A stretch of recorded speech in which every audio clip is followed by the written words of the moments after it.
What's up everyone? Welcome back to another video. Today I will be sharing some tips and tricks on how to start a new piece.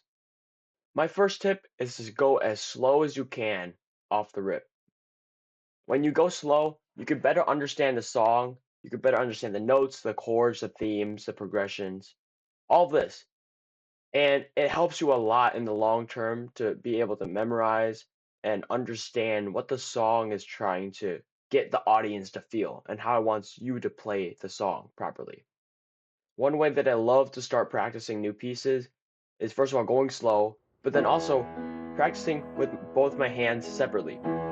When you practice with both hands at the same time, which is a mistake that a lot of beginners, intermediate, even some advanced students tend to do, it develops really bad habits, and that could lead to bad habits in the future and result in worse playing overall. Now, how do you practice with hands separate?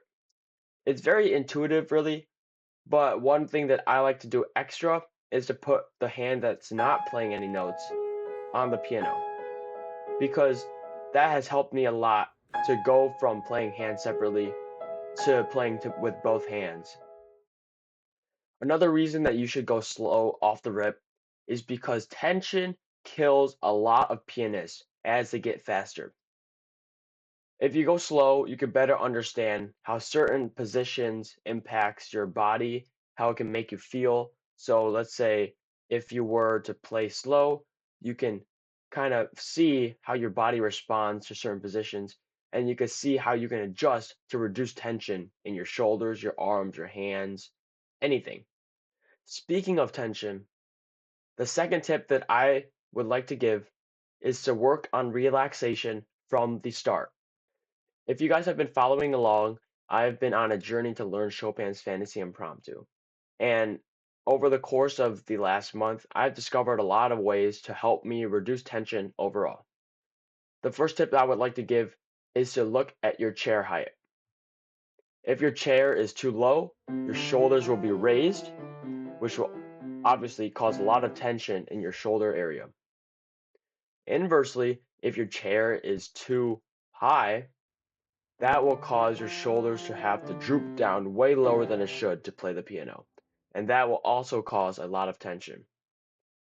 What you want to do is find a position where your shoulders can relax, right? Where your shoulders are normally positioned, and put your hands on the keys from there. If it's too high or too low, you will definitely feel some tension in your shoulders. So adjust accordingly. It's different depending on the person. A quick little side note to that, if you guys adjust your chair height properly, it will also help you to play more clearly and louder as well because your hands will be kind of downward sloping like this, which will help you to use gravity to play the piece instead of having to utilize your arm alone. The second tip that I can give is to keep your elbows in, keep them tucked. When I was starting off playing Chopin's Fantasy Impromptu, I found that my elbows would kind of be in this chicken wing. Please, please, please avoid the chicken wing. It's very detrimental to your playing and it causes a lot of pain. If you guys look back into my journey, I had a lot of pain. I had a week where my shoulder was in pain every time I touched the piano because my elbows were constantly out like this and it caused a lot of tension in my shoulder. So keep your elbows tucked. Now, in more difficult pieces and challenging pieces, there will definitely be sections and phrases, areas where your elbows have to be out to be able to play. But I want you to limit it as much as possible. Sure, it's fine to have it out for a couple measures, but if it's out for a prolonged period of time, it will cause a lot of unnecessary tension. The third tip that I can give regarding your tension and relaxation is yoga. Now you may be like, what? Yoga for piano? Yeah, yoga for piano. There's a lot of piano yoga videos that I've found on YouTube that have helped me a lot in reducing tension overall in my shoulder region, my arm region, just upper body.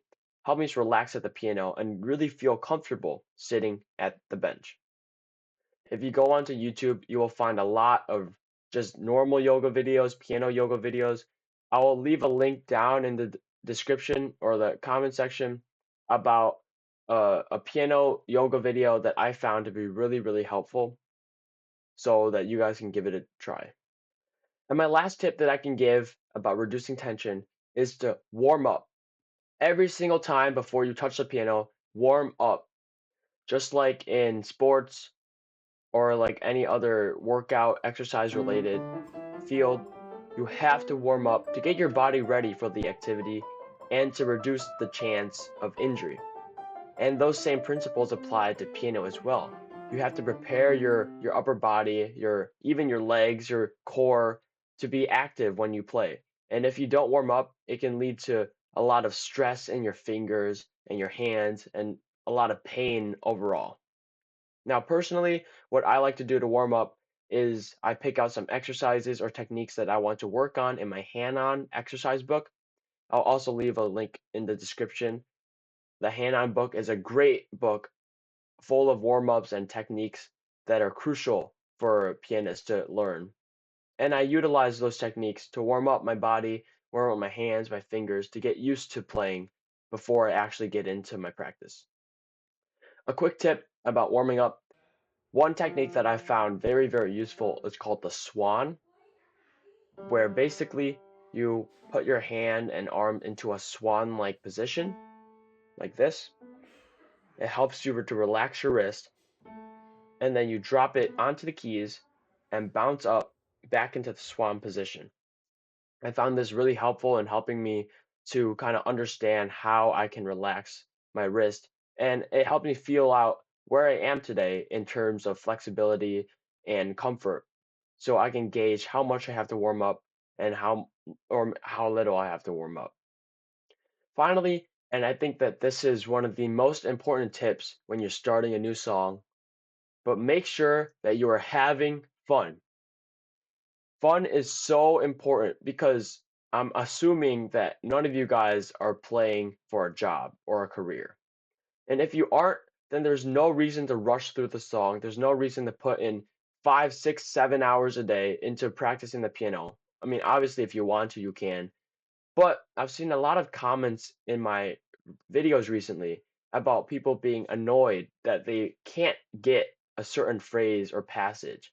And they spent hours and hours every single day trying to understand it and learn it. And it just isn't happening. First of all, if a passage or a couple measures, a couple lines is taking days and days to learn, that may be a sign that the piece you're learning is too difficult. I would highly suggest going into the Henley catalog. You could search it up on the website. I'll also leave a link to that below. But the Henley website has levels of piano pieces that you can look at. You could scour the catalog for new pieces that you can learn to develop better technique to be able to master the harder challenging pieces that you want to learn in the future. These easier pieces may seem really boring, but they're so important for you to develop the necessary habits, good quality habits, good technique that will make learning challenging pieces a lot easier and a lot more fun. Secondly, Chopin himself said that no pianist, even himself, should be spending over 2 hours at the piano a day. Now, I really take this statement to heart because I understand the effects of burnout that it can have on your motivation to continue a certain hobby or activity. I'd highly recommend to set a good practice plan before you get to the piano, execute it every single day or as many times as you practice per week, and be done. Don't even think about it. Don't care about it because at the end of the day, this is a hobby, a little side gig that you guys are working on for fun. And it's supposed to be fun. If you're spending hours and hours every single day, it becomes more like a job, and no one likes that. So please, please, please, please, if you guys take anything away from this video, please enjoy the piano. It is a fun instrument, and I want you guys to understand that it is okay to go back to easier pieces to develop your technique because in the end of the day, you're just playing this to have fun. Thank you so much for watching. I hope you guys got something away from this video. If you guys did, I would greatly appreciate it if you guys can leave a like, hit the subscribe button, and turn on the notification bell so that you guys get updated whenever I post. Once again, thank you so much for watching, and I hope you guys have a great day.